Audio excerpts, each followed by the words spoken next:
It's partly a difficult problem because people are so scared of discussing it properly.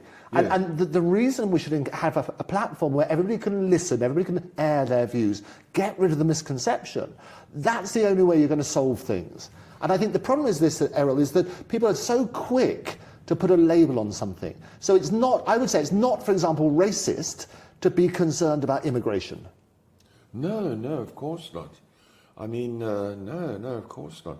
So this proposition was, should the, let's call a spade, should the white people who went to Africa be turned out, or evicted? You know, you might then say, well, should the black people that have come to England be evicted? Yes. You see? And they're looking for the clickbait. The problem is we live... So it's, you know, it's...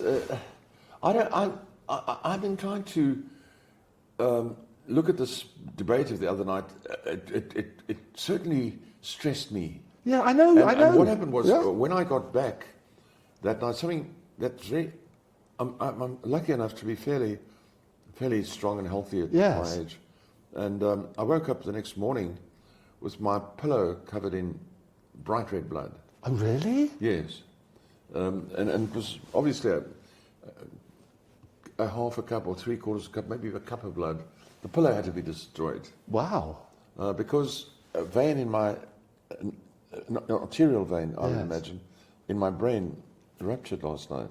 Oh, my goodness. And it came out of my nose in the bed last night. That was what happened following... Through the stress? Yes, I would say so, yeah. Did you see a doctor? No, I feel all right. Has that happened to you before? No, never happened. The only time I've ever seen that happen was my grandfather, when I was about 10 years of age. Right. My grandfather, on one occasion, it happened to him in a restaurant. But that's the only time I've ever seen that. And I never forget that. You know, he was sitting with us at a table, and suddenly he tried to get up. Yes. He was only about 64, 65. Yes. And he tried to get up to say, I need to, you know, leave the table. But in the process of getting up, he fell back, the wall behind him, and it suddenly blew out of his nose and onto the wall. Good heavens. Well, you know, it's what happens.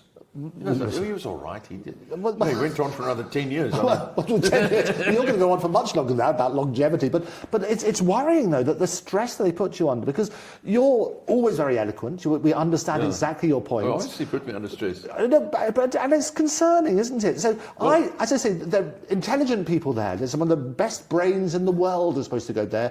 Very charming over dinner. But to put somebody else under that sort of stress is wrong.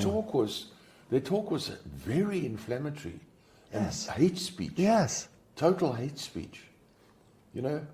I mean, it was... But you wouldn't get away with it being the other way round. To say... and that was the phrase, we mentioned this, all white people are racist. That's what they said. Yes, but on and on and on. Yes. On and on, but not much more firmly than what you just said. Yes. More, let's get him.